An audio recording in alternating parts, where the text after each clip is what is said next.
Take me back to a place where I felt at home. Take me back to a day when we weren't alone. Take me back to an age when the world felt small. Way back before we blew it all. Too many things going on, I can't keep track of them all. Welcome back to the Rise Room. I'm Tashi, and I'm so glad you're here for episode 2. Today we're asking the question, what does it really mean to be strong? And more importantly, what does it mean to be man enough to feel? We're talking about the men in our lives, our brothers, our fathers, our sons, our partners, the men who carry so much weight every single day, yet are rarely even given a place to lay it down. For generations, men have been taught that strength equals silence, that to protect, to provide, to persevere, they must suppress. They must never break. But let's be honest, that version of strength is not strength at all. And it's breaking the very people it was meant to build. We've all heard the phrases, boys don't cry, be a man, don't show weakness.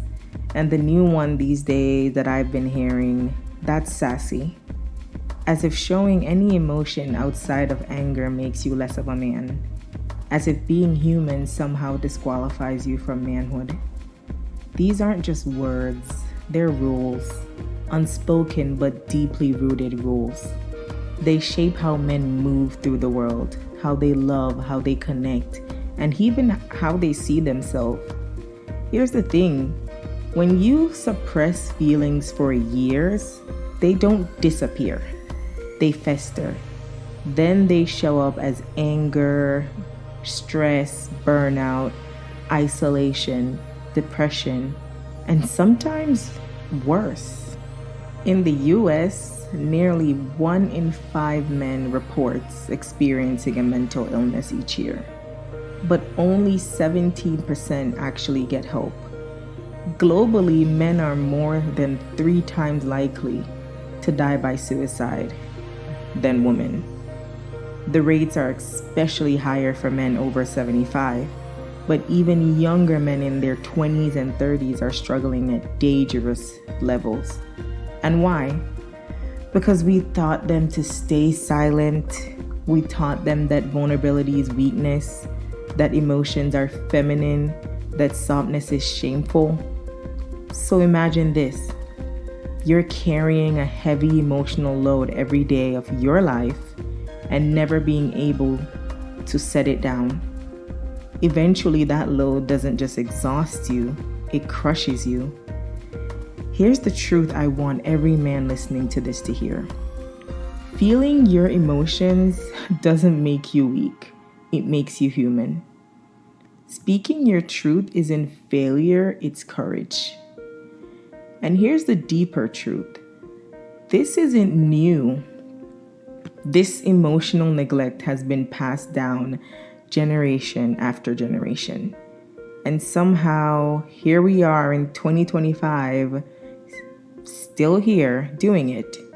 Still watching our men fall through the cracks. Still laughing, still mocking, still calling it sassy when a man wants peace, rest, or a moment to feel.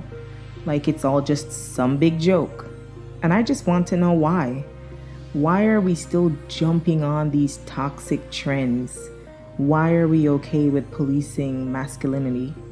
Why are we quick to call a man soft for wanting softness? Let me say this loud and clear. Men deserve a soft life too. They deserve the spa days. They deserve their flowers. They deserve breakfast in bed. They deserve a shoulder to cry on. They deserve a homeboy to say that they love them. They deserve a hug, not just at funerals or birthdays, but whenever they need one. And none of that makes them any less of a man. Let's be honest with ourselves.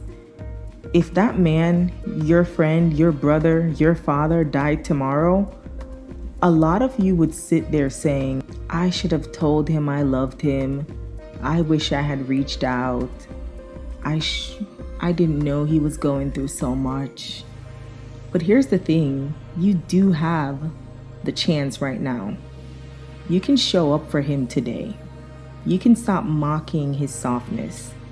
You can hold space when he's struggling. You can stop questioning his masculinity just because he had a bad day or wanted to cry. Why wait until it's too late?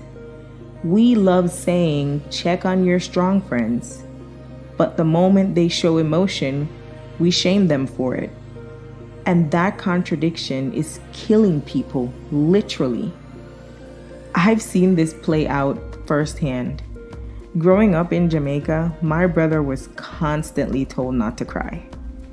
That crying made him weak, that men don't cry, that resting made him lazy, and every single time I would shut it down because I knew those words weren't protecting him, they were harming him. We need to dead the myth that tears are only for girls. We need to stop raising our boys to believe they can't feel. And we need to stop teaching men that silence is strength, because it's not. Real strength is vulnerability. It's saying I'm not okay. It's saying I need help. It's letting people in even when it feels scary. And when men start to do that, when they allow themselves to feel, everything begins to change. Their relationships begin to deepen. Their health begins to improve. Leadership becomes more human. Parenting becomes more compassionate. Emotionally aware men raise emotionally whole families. So parents, the way we raise our boys matters. The way we respond to their tears matters. The language we use, the toys we buy, the way we discipline, the expectations that we set. All of it teaches our sons something about what it means to be a man and what it doesn't mean. When a little boy scrapes his knee and starts to cry and we tell him toughen up, what are we really saying? When he reaches for a doll or a pink blanket and we yank it away, what message are we sending? When he says I'm scared and we shut it down with don't be a baby, what are we really teaching? We are shaping his emotional blueprint, the map he'll use for the rest of his life. And here's the truth, the world starts teaching boys to shut down before they even learn how to fully express themselves. So many grown men are now trying to unlearn what they were taught at 5 years old, that emotions are shameful, that softness makes them a target, that being gentle makes them weak. So to our parents, guardians, caregivers, we are the ones with the power to change this, to validate their feelings, to let them cry without rushing to stop, to normalize tenderness, to model emotional intelligence in our own lives, to raise boys who are not just strong but self-aware, not just tough but emotionally safe. We are raising a generation that will either continue this cycle of emotional suppression or break it wide open. Oh, and I didn't forget about the women listening. Let's talk, because we have work to do too. We talk about wanting emotionally available men who can communicate, men who show up with vulnerability and empathy. But let's ask ourselves, are we making space for that kind of man to even exist? What do we say when a man opens up about his struggle? Do we hold space or do we roll our eyes and call it soft? Do we uplift men who show emotion, or do we label them too sensitive, too emotional, or not man enough? Are we posting this in the group chat and ridiculing him? Because whether we realize it or not, we often reinforce the very message we claim we want to dismantle. Is it the joke we make? Is it in the memes we post? Is it in how we shame men for showing care, for expressing love, for needing rest, for setting boundaries? We say we want vulnerability, but do we respect it when we see it. So ladies, sisters, aunties, mothers, partners, we are either part of the problem or part of the healing. Our language matters, our expectations matters, our love matters. Let's stop calling softness feminine like it's an insult. Let's stop weaponizing emotional expression as weakness.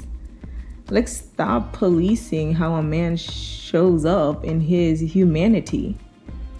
Because when we shame men for expressing the very thing we say we want, connection, honesty, emotional presence, we're not only hurting them, we're hurting ourselves. We're hurting our relationships. We're hurting our sons, our brothers, our future partners, and generations to come. So let's hold each other accountable. Let's be cautious of the way we speak about men. Let's be honest about what we expect of them. And just let's be better. And let's go even deeper. How can we sit here and blame men for violent, vile things we see in the world? The aggression, the shutdown, the lack of emotional regulation, when we are the same people who taught them that the only emotion they're allowed to show is anger. We're praising toughness and punishing tenderness. We're rewarding emotional numbness and we're ridiculing emotional honesty. And then we act shocked when that pressure explodes in dangerous ways. Are we not part of the problem? We created a culture that says, be a man, but never defined what that actually means beyond silence and suppression. And when that silence turns into rage, when that suppression turns into destruction, we point fingers. But maybe it's time to ask, what have we done? How have we contributed? What role have we played? Now, don't get it twisted. Accountability absolutely still matters. Harm must 100% be addressed. This is not about making excuses for violence, abuse, or emotional neglect. Feeling pain is not a free pass to cause it. We're not saying that being raised in a culture that suppresses emotions removes responsibility. What we are saying is this: understanding of the root doesn't remove accountability, it adds to it. Healing isn't just about giving men space to feel. It's also about giving them the tool to unlearn the harm they've caused and to take responsibility for it. Because yes, a man who's been taught to bottle up his feelings might lash out. A man who's never been shown or taught tenderness might fear it. A man who's never been taught emotional language might express pain in the only way he knows, through withdrawal, through anger, through silence. But that doesn't make it okay. So to the men listening, you are allowed to feel. You are allowed to be soft. You are allowed to ask for help. But you are not allowed to use your pain as a weapon. We have to hold both things at once. Compassion for the boy who was never allowed to cry, and accountability for the men who now hurt others because of it. That's what true healing looks like. It's not just about being given grace, it's about doing the work to grow. But if we truly want change, if we want fewer men at breaking points, fewer lives lost, fewer headlines soaked in grief, we need to get to the root. We need to unlearn the emotional neglect we've normalized. We need to build a culture that invites men to feel, not punish them for it. So here's your Rise Challenge this week.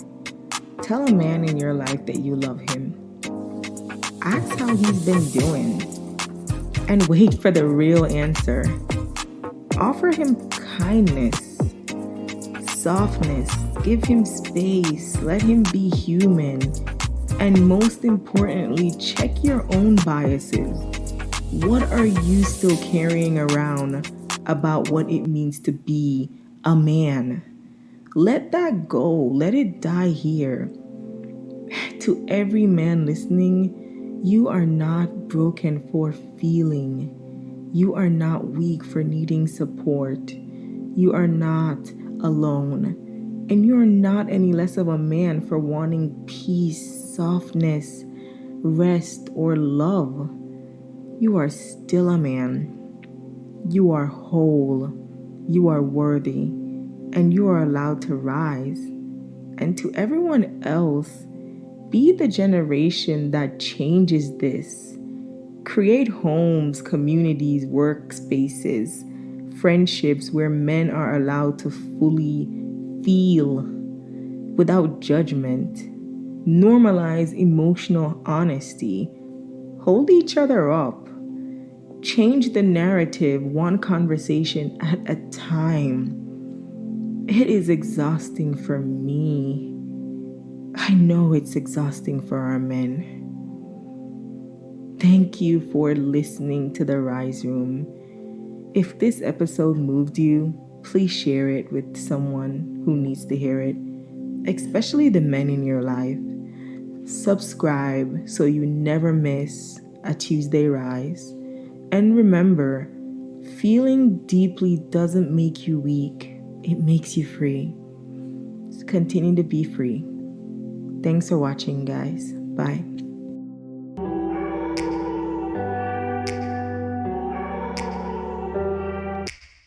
Take me back to a place where I felt at home. Take me back